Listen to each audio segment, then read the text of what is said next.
Hola chicos, hoy vamos a hablar de las diferentes clases de palabras que tenemos en castellano. Empezamos como siempre por el sustantivo. Ya sabemos que el sustantivo tiene flexión de género y número, es decir, es variable en género y número. Puede ir precedido por el artículo o cualquier otro determinante y siempre va a ser el núcleo del grupo nominal. Distinguimos, ya sabéis, diferentes tipos de sustantivos y siempre por parejas, es decir, comunes o propios tenemos que optar entre uno u otro. Los nombres comunes designan a todos aquellos que forman parte de una misma familia o de un mismo grupo de palabras.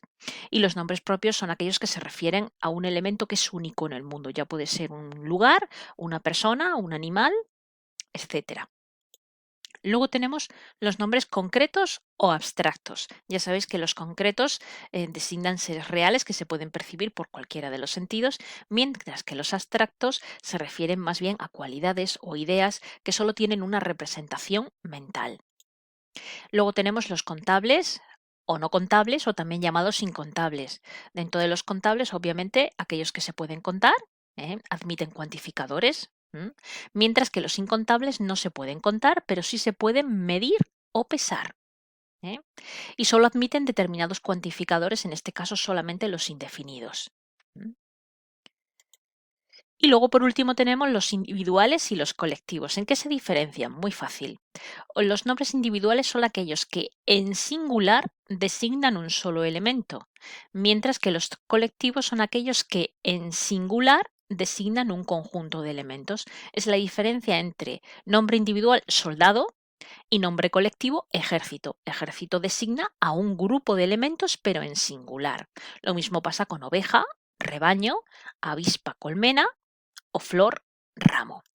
Aquí tenéis un esquema de cómo tendríamos que establecer los diferentes tipos de sustantivos y teniendo en cuenta qué grupo o qué opción elegimos si continuamos o no hace falta. Si decimos que el sustantivo es propio, ya no debemos continuar. Si decimos que es común, tenemos que pasar a la siguiente clase, al siguiente grupo, abstractos o concretos. Si decimos que es abstracto, no hace falta que continuemos. Si decimos que es concreto, pasamos a no contables o contables. Y si decimos que es contable, ya pasamos al final a individuales o colectivos. ¿Qué vamos a decir del género de los sustantivos? Pues el género del sustantivo podemos decir algo que ya sabemos, es decir, la variación del morfema flexivo o para el masculino y a para el femenino. Esa es la más común y la más normal, que es la que tenemos aquí. También tenemos los que acaban en consonante y se le añade una o una A, y también tenemos las terminaciones diferentes para el femenino, los diferentes sufijos que se utilizan para la terminación del femenino. Pero tenemos diferentes tipos de sustantivos dependiendo del género. Les llamamos heterónimos aquellos que utilizan para establecer el género diferentes palabras, como toro o vaca, padre o madre, mujer, hombre. Les llamamos comunes aquellos que se escriben igual siendo masculino o femenino y solamente los podemos diferenciar por el uso del determinante. Yo digo el atleta, pero también digo la atleta, dependiendo de si es masculino o femenino. Les llamamos epicenos aquellos que tienen el mismo género, se utiliza la misma palabra para ambos sexos. Si son animales, utilizamos la diferenciación macho-hembra y si es una persona, utilizamos la diferenciación de masculino y femenino. Yo digo la araña macho o la araña hembra, pero la víctima puede ser masculino o femenino. No digo el víctima, aquí no lo puedo decir, sino estaría hablando de los comunes. Y luego, por último, tenemos los ambiguos, que son aquellos que indistintamente se utilizan en masculino y femenino. Es decir, yo puedo utilizar el mar y también puedo utilizar la mar. También está admitido el calor y la calor, dependiendo de cómo queramos expresarlo de una manera objetiva o de una manera más subjetiva. Pasamos al adjetivo. Sin duda el adjetivo también tiene variación flexiva en cuanto al género y al número. Tiene morfema de grado, podemos establecer los grados del adjetivo, luego lo veremos. Y la función principal del adjetivo sin duda es modificar en sintaxis al nombre o sustantivo. Vamos a distinguir este año dos tipos de adjetivos. Los calificativos, que son aquellos que nos dan cualidades o propiedades del nombre, se pueden anteponer al nombre y al mismo tiempo pueden llevar adverbios, como en el caso de muy inteligente, y también comparativos, es más inteligente o menos inteligente que. Y luego tenemos los adjetivos relacionales. Son aquellos que establecen un vínculo entre un determinado ámbito u objeto y el nombre. Y suelen derivarse de nombres, por ejemplo, de diente, dental, de municipio, municipal, ¿eh? De matrimonio, matrimonial. ¿Cómo los podemos diferenciar? Pues que no pueden anteponerse al nombre. Yo no puedo decir una dental clínica, sino una clínica dental. Y ahí tengo la primera diferencia. No expresan conceptos medibles, por lo tanto no se pueden cualificar ni tampoco admiten comparativos ni superlativos. Una clínica es o no es dental, pero no puede ser muy dental o dentalísima. ¿Mm?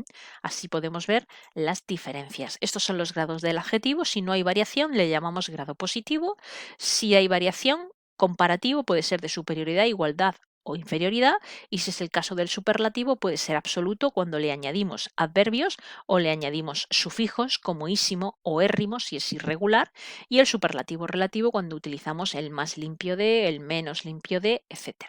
Esto es algo que conocemos de años anteriores. Pero es que tenemos un comparativo o superlativo que se llaman latinos, que es decir, que se establecen no con la comparación del adverbio y la conjunción, sino con otro adjetivo diferente. De bueno, pues yo paso al comparativo latino mejor y al superlativo latino óptimo. Esto lo podréis ver con tranquilidad en el PDF. Pero también quiero poneros aquí los superlativos irregulares, es decir, de libre yo no lo digo librísimo, digo libérrimo, de célebre, celebérrimo, de negro está admitido decir ahora negrísimo, antes solo se podía decir nigérrimo, de pobre también está admitido decir pobrísimo, aunque es más culto decir paupérrimo, de mísero no decimos miserísimo, sino misérrimo, de acre decimos acérrimo, de pulcro pulquérrimo, de áspero también está admitido ahora decir asperísimo, pero es más culto aspérrimo, de íntegro integérrimo y de abundante abundantísimo o bien ubérrimo. Los determinantes. Aquí tenemos una pequeña variación con respecto a la nueva gramática de la lengua española. Aparte de tener los artículos, los demostrativos, los posesivos, ahora tenemos los llamados cuantificadores. ¿Qué son los cuantificadores? Pues incluyen los indefinidos de toda la vida y ahora incluyen también los cardinales, los numerales cardinales, fraccionarios y múltiplos. Y se dejan aparte de los numerales a los ordinales, que se les considera como elementos distintivos con respecto a los numerales. Pues aquí tenéis los diferentes tipos de determinantes que simplemente ha variado si los metemos en un grupo o en otro. Esto es algo que tenemos que aprender, si es que no lo sabemos ya, que los debemos saber. Los tipos de determinantes numerales, pues os pongo aquí la diferencia entre ordinales, fraccionarios y múltiplos. No debemos confundir nunca un ordinal con un fraccionario. No podemos decir el corredor entró en el 11º lugar, no podemos decir entró en el 11º, porque entonces estamos dividiendo al corredor en 11 partes diferentes.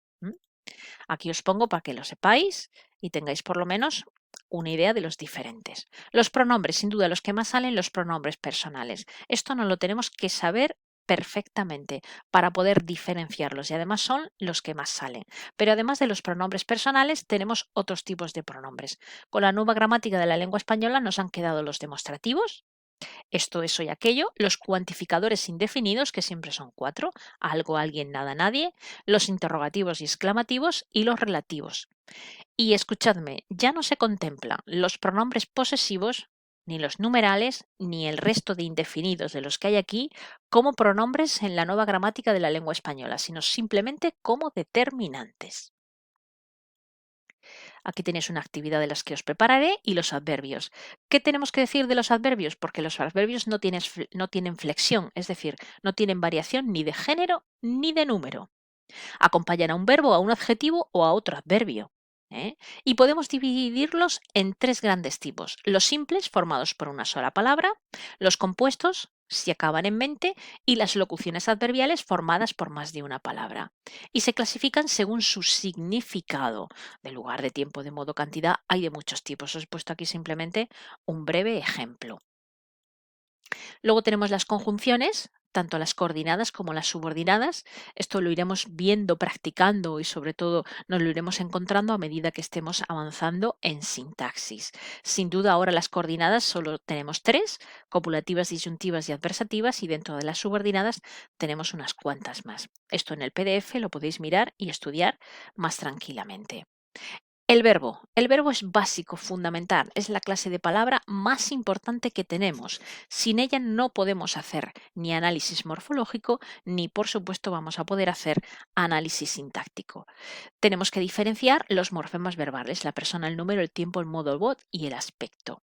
¿Qué es el aspecto? Pues se establece como el elemento en el que encontramos que un verbo se refiere al pasado o al presente dependiendo del tipo de tiempo verbal. Como esto es difícil de comprender, hay una regla muy fácil, y es que todos los tiempos simples menos el pretérito perfecto simple tienen aspecto imperfectivo, mientras que todos los tiempos compuestos más el pretérito perfecto simple tienen aspecto perfectivo. Podemos establecer 4 tipos de verbos compuestos en castellano: los verbos de la conjugación castellana, es decir, los que llevan como auxiliar el verbo haber; los verbos en voz pasiva, que tienen como auxiliar el verbo ser; las perífrasis verbales, que están formadas por un verbo conjugado y un verbo en forma no personal, ya sea infinitivo, gerundio o participio; y las llamadas locuciones verbales, que son verbos formados por más de una palabra, como echar de menos, echar en cara, etc. Aquí tenéis una plantilla de todos los tiempos del indicativo y del subjuntivo, en el que solo aparece, como veis, la primera persona. Un castellano parlante, si se aprende la primera persona, suele ser capaz de establecer las demás personas. Nos tenemos que saber todos estos tiempos. Y nos falta el imperativo. ¿El imperativo cómo se forma? Pues mirad, el imperativo tiene solo dos personas: la segunda del singular y la segunda del plural. Dos personas propias. Las otras, ¿de dónde las coge? Del presente de subjuntivo. Partiendo de que, primero, no tenemos primera persona, ya que nosotros no podemos mandarnos a nosotros mismos. Luego tenemos la segunda del singular, sal, en este caso del verbo salir, sal tú. Los pronombres siempre se van a poner detrás, es decir, van pospuestos a la forma verbal. La tercera persona la recogemos del presente del subjuntivo, salga, salga él. La primera persona del plural, igual, la recogemos del presente del subjuntivo. Después tenemos la otra persona propia, la segunda del plural, y la tercera también la vamos a recoger del presente del subjuntivo. Si sabemos cómo se forma y de dónde proviene el imperativo, es mucho más fácil recordar su conjugación. Y aquí tendremos que hacer pues diferentes análisis morfológicos.